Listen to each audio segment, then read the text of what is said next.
That. So anyway, our next guest is here to talk about brand storytelling. Miri Rodriguez. She's going to tell us how we can build a brand while owning our culture, which is very important. Yeah. How you doing? Hey.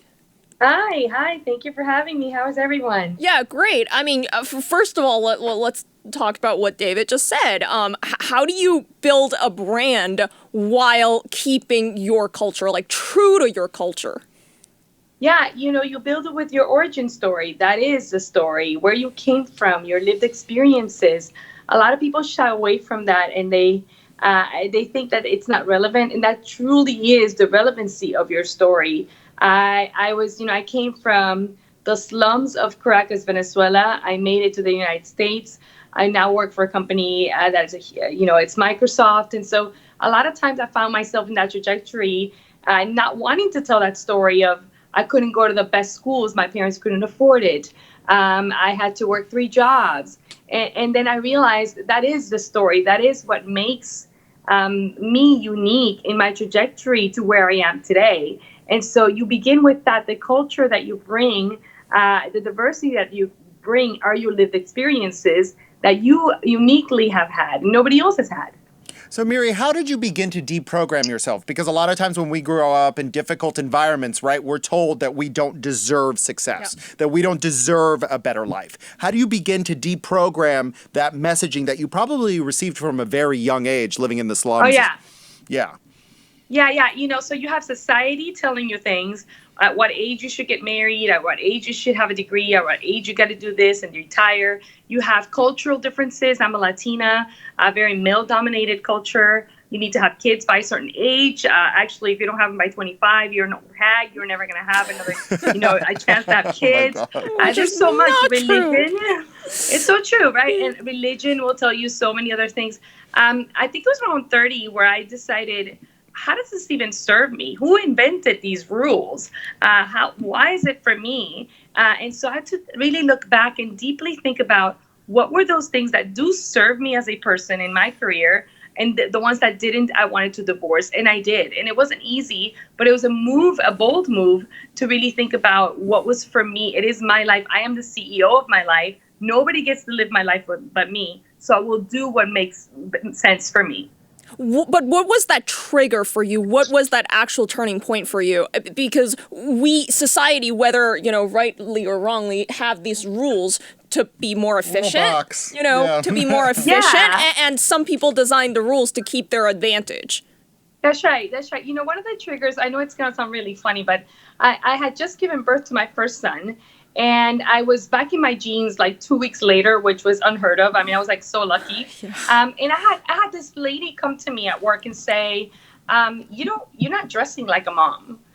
You just had a kid. You're not dressing like a mom. And I was excuse like, me? I was like, what does that even mean?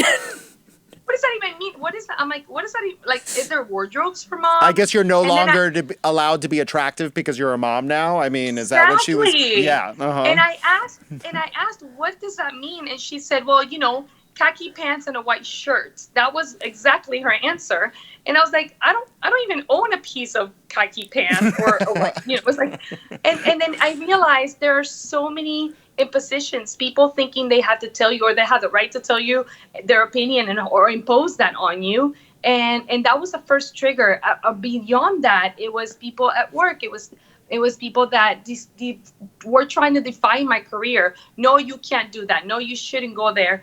No, you don't have enough of this. And I was like, well, how do you know? Like, why are you telling me what I should or shouldn't be doing? So it actually made me more empowered to try things and say, well, thanks for saying no. I'm going to go try it now and figure it out on my own.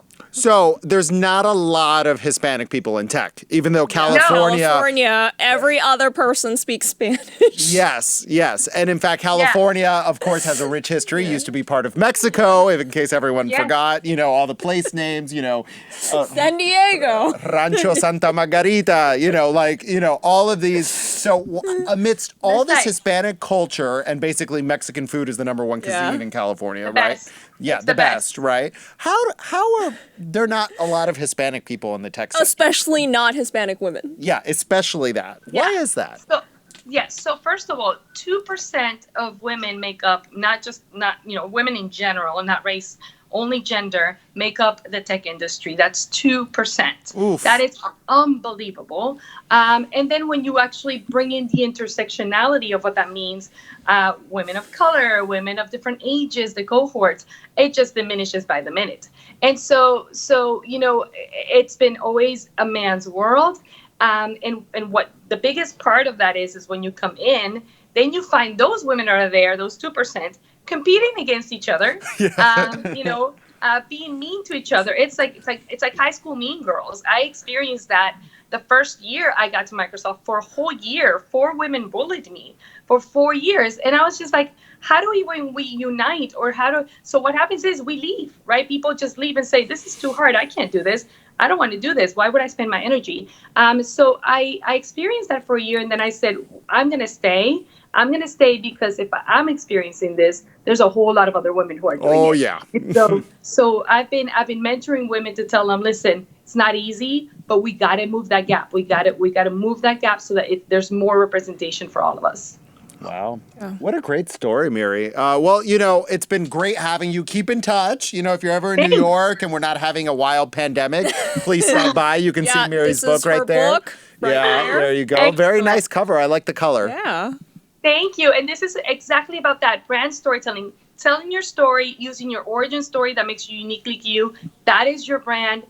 Don't be shy to say it, especially for women. We kind of become, like, oh, I shouldn't talk about my experiences or my wants or my men do that all the time. Go out there, tell everybody what you want, tell everybody what your expectations are, brag about who you are because you're awesome. That's what that book is about. Wow, sounds like we have a great social clip for that last one. So thank you, Miri. Catch her book on Amazon. Thanks. All the best to you. Yeah, have a good Thank weekend. you so much. Thanks for having me. You know what's interesting? I do hear what she just said, but I've never experienced that. Well, yeah. And but the reason why I did not experience that is because I was always the only girl. I had nobody, I have no other women to compete with. Really? Yeah. That I was is the only person on all of the teams I worked on. So, yeah. Well, Julia, you're just the invisible pink unicorn.